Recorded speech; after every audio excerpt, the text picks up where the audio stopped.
राम, जय हनुमान। तमाम भारतवासी को, तमाम अनेक धर्मों को, उनका धर्म उनको मंगलमय हो। और साथ ही अपने तमाम नौजवान साथी, अपने छोटे बच्चे भाई, उसके लिए एक छोटा सा संदेश मैं देना चाहता था। मैं चाहता हूँ और मैं जानता भी हूँ कि हमारे देश में बहुत एक से एक बुद्धिमान है और हमारे भारत की अर्थव्यवस्था को बर्बाद करने में वो कहीं पीछे नहीं है। भारत की अर्थव्यवस्था भारत के हर एक नागरिक का देन है। हर एक नागरिक जो मेहनत करता है, सरकार को टैक्स देती है, उनका यह देन है कि आज हमारे भारत में बहुत अच्छे अच्छे चीज़ है।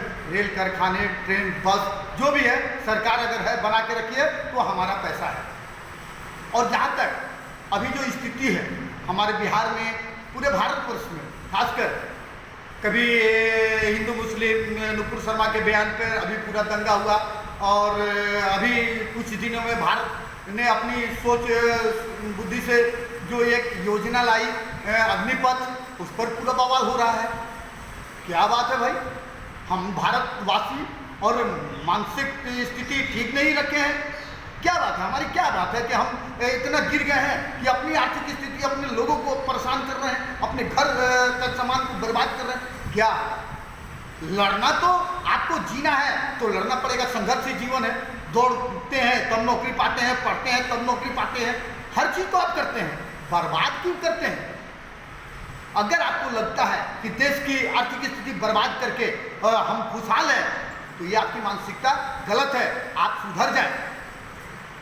मैं अभी कुछ दिन पहले एक न्यूज़ देख रहा था, जिस न्यूज़ में ये मैं देखा कि हमारे माननीय स्वर्गीय श्री बिपिन रावत जी का एक बयान मैं देख रहा था। उन्होंने बहुत अच्छी बात कही, क्योंकि हम बाहर से कब लड़ेंगे जब अंदर से मजबूत होंगे। उनकी कहना इतनी अच्छी थी ना, इतना मजा आया कि अब क्या बताऊं आपको। उन्होंने कहा कि मेरे नौजवानों, ये सुन लो, तुम देश में अगर रहते हो तो देश तुम्हारा पहला अधिकार है और देश की सुरक्षा करना तेरी पहली प्राथमिकता है। और तेरे अंदर टैलेंट होगा, तेरे शरीर में फुर्ती होगी तो देश की सेवा कर सकते। उन्होंने कहा कि फौज की नौकरी को नौकरी मत समझो। जिस तरह बहुत से देशों में यह रूल है कि आपको अपने जवानी के वो 2-4 साल फौज को देना, फ्री ऑफ सेवा में, मरते हैं तो शहीद का दर्जा मिलेगा, अन्यथा। पर क्या है, पुराने तत्वों से जो हमारी सरकार चलाते आ रही थी वो ऐसे व्यवस्था कर दी है कि बहुत से फौजी भाई हैं, मैं किसी फौजी भाई को बुरा नहीं बोल रहा हूँ, पर शरीर है वो हर समय एक जैसा नहीं होता है। अभी बहुत से ऐसे फौजी भाई हैं जो जगह पे आज जो पृथ्वी है उससे लड़ने में सक्षम नहीं है। तो बिपिन रावत जी ने कहा कि मैं अपने देश के नौजवानों से एक बात जरूर कहना चाहूँगा कि फौज की नौकरी को नौकरी मत समझे, देश सेवा समझ के आए, 2-4 साल अपना योगदान दें और जो भी उनको इस सेवा में प्राप्त होता है, ये सर्टिफिकेट मिलती है, वो बहुत गर्व की बात है। इसलिए दुर्भाग्यवश से उनकी मृत्यु हो गई, कैसे हुई प्रभु जाने। पर मैं इतना जरूर अपने पूरे भारत के नौजवानों को कहना चाहता हूँ कि नौकरी करने के लिए बहुत जगह है। और मैं देखा हूँ, मैं भी एक जवान बड़ा हुआ, मेरा भी कोई शरीर से कम नहीं थे, घर द्वार से मतलब ऐसा नहीं था कि खाने को नहीं मिलता था।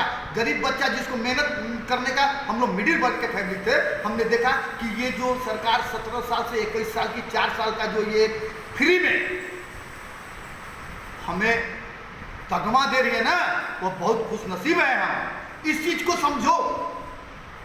मेरा सिर्फ इतना ही कारण है, आप 4 साल जब आप मैट्रिक पास करते हैं, 11-12 का करते हैं, ग्रेजुएशन करते हैं, आप उसमें कितना पैसा कमा लेते हैं? नहीं, सरकार से सिर्फ इतनी ही गलती हुई। सुन लो, हमारे भारत के भ्रष्ट नेता और भ्रष्ट पत्रकार जो इस चीज को नहीं छाप पा रहे हैं, मैं उनको बता रहा हूँ, भारत ने सबसे बड़ी गलती एक ही की, जो अग्निवीर नाम तो रखी, पर उसके साथ अगर ये जोर दिए रहते कि आइए एक सुनहरा अवसर, फ्री में खाइए, फ्री में रहिए, फ्री में ड्रेस देंगे, फ्री में बंदूक चलाना सीखेंगे, फ्री में आपको एक्सरसाइज कराएंगे और आपको मंथली इतना पैसा भी देंगे, और उसके बाद मैं भरपूर कोशिश करूंगा कि आपके जैसे नौजवान हमारे देश की सेवा करें और उसमें उनको कुछ नौकरी में छूट मिलेगी और हर जगह ये सर्टिफिकेट का वैल्यू देगा। तो हमारे लगता है कि हमारे जितने भी नौजवान साथी थे आज वो घर द्वार छोड़ के और लाइन में लगे रहते नौकरी पाने के लिए। कमाना है आपको, आप देश के लिए, आप तो चाहते हैं, आज लड़की वाले जो शादी करते हैं वो सोचते हैं कि हमारे फौजी बेटा दामाद हो जाए ताकि मरने के बाद भी सारा कुछ पैसा मिलेगा, पैसा से ब्याह हो रहा है।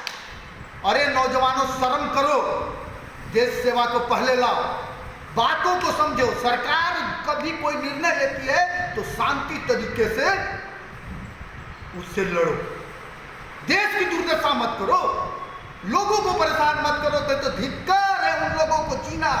मैं प्रार्थना करूंगा मोदी और योगी जी से, अपने केंद्रीय राजनाथ जी से, चाहे भारत के तमाम जो ऊंचे पद पे बैठे हैं, सबसे पहले अपने कानून का संशोधन करिए और कोई भी क्राइम होता है तो उसे जेल में बंद करके मत रखिए।